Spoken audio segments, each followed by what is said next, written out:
तो we for voice के एक और संस्करण में मैं आपका स्वागत करता हूँ।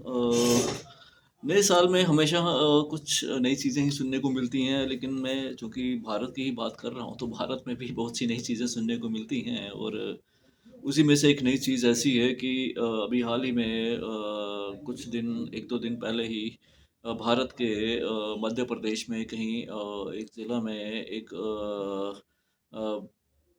एक जगह एक ज़हरीला पानी पीने का पानी ज़हरीला हो चुका था। वो पीने से अब तक की खबर के अनुसार 12 से 14 बच्चों की मृत्यु हो चुकी है और कई बच्चे बीमार हैं। तो जब इसके लिए प्रश्न पूछा गया केंद्रीय मंत्री विजय वर्गीस से, तो उनका जवाब सुनकर मैं हैरान रहा और शायद वो पत्रकार भी हैरान रहा होगा कि जब उसने पूछा कि कुछ ऐसा इसके बारे में पूछा, तो उसने बोला कि मुझे इसका मतलब कि घंटे का फ़र्क पड़ता है, या अब तुम घंटा हो गए हो। मतलब कोई घंटा का क्या मतलब होता है, ये आप तो आई थिंक सभ्य समाज के लोग तो अच्छे से जानते होंगे।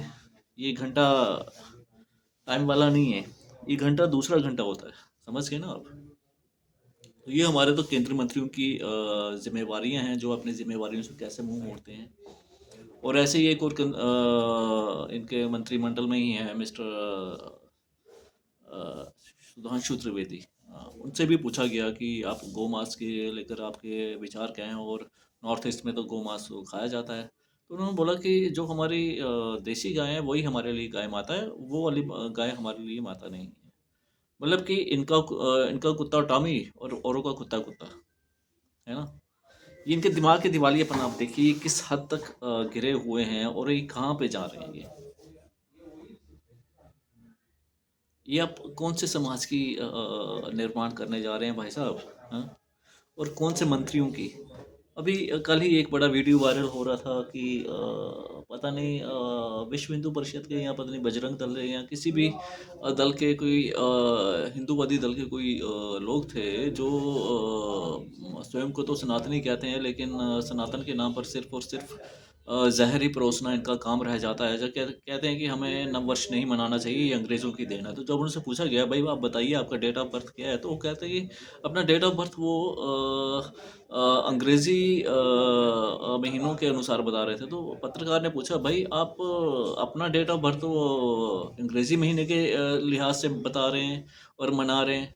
आपको विदेशी चीज़ों की एक आदत सी पड़ गई है। मोबाइल फ़ोन आपको अच्छा चाहिए, एप्पल का चाहिए, आपको सब कुछ विदेशी ही चाहिए। और तो और आपकी जो बच्चों की जो शिक्षा है वो भी आपको इंग्लिश मीडियम स्कूल्स में करनी है। तो आप विरोध क्यों कर रहे हैं? केवल और केवल लोगों को मूर्ख बनाने के लिए? तो वो उन लोगों के पास जवाब नहीं था। वो लोगों को मूर्ख तो बना सकते हैं कि हमें अपनी भारतीय संस्कृति के अनुसार अपने जन्मदिन मनाना चाहिए। भई भारतीय संस्कृति के अनुसार वो लोग हमें बता रहे हैं जिनको स्वयं ही संस्कृति का ध्यान नहीं है। वो पढ़ी-पढ़ाई और लिखी-लिखाई और एक रटी-रटाई बातों को आगे जाके परोस रहे हैं। उनको खुद भी नहीं पता है कि भारतीय संस्कृति है क्या? और आप भारतीय संस्कृति के इतने करीब हैं और आपको लगता है कि आप अंग्रेज़ों का मतलब कि अंग्रेज़ी विदेशी तौर तरीकों को नहीं अपनाना चाहते, तो आप अपनी सबसे पहले आप अपने जन्म तिथि तो बताइए एक देसी हिसाब से। भारतीय पंचांग के अनुसार आप अपने रिकॉर्ड्स में चेंज करवाइए ना, क्यों नहीं चेंज हो रहे? और तर्क दिया जाता है ये तो पहले से है, ये तो कांग्रेस के ज़माने से ऐसा चल रहा है, तो भाई चेंज कीजिए ना। पिछले 15 साल से आप ही तो आए हुए हैं सत्ता में, चेंज कीजिए ना। चेंज करने के लिए तो एक ही दिन काफ़ी होता है, और पूर्ण बहुमत में आप आए हुए हैं। तो लोगों को मूर्ख बनाना छोड़िए आप। और जात-पात के ऊपर और ये मूर्खता के नाम पे और धर्म के नाम पर लोगों को मत लड़ाइए, और अपनी ज़िम्मेवारी उठाइए। जहाँ पर एक केंद्रीय मंत्री अपनी ज़िम्मेवारी उठाने के बजाय पत्रकार को ही घंटा कह के पुकार रहा है, और एक एक केंद्रीय मंत्री ये कह रहे हैं कि एक उनके जो प्रवक्ता हैं वो कह रहे हैं कि जर्सी गाय हमारे लिए माता माता नहीं है, वो उसको हम माता का दर्जा नहीं दे सकते। तो आप मूर्ख किसको बना रहे हैं आप? हमें ऐसे मूर्ख लोग नहीं चाहिए इस देश में। हमें एक पढ़े-लिखे और एक सशक्त नेता चाहिए। लोगों को कुछ और, स्वयं कुछ और। ये दोहरे मापदंड के लोग हैं, इनसे आप छुटकारा पाइए। ये हमारे देश को आगे नहीं बढ़ा पाएँगे, ये हमें पीछे ही धकेलते रहेंगे। स्वयं तो इनके बच्चे विदेशों में पढ़ेंगे और हमारे बच्चों की शिक्षा भी अब बंद हो चुकी है। कई ऐसे सरकारी स्कूल हैं जो बंद पड़े हुए हैं। सुनने में तो आया है पिछले कुछ वर्षों में 80 लाख से ज़्यादा बच्चे हैं सरकारी स्कूलों से नदारद हो चुके हैं और इसमें सबसे ज़्यादा नंबर गुजरात और उत्तर प्रदेश के स्कूलों से है। है आपके पास कोई जवाब? आप तो यही करते रहेंगे।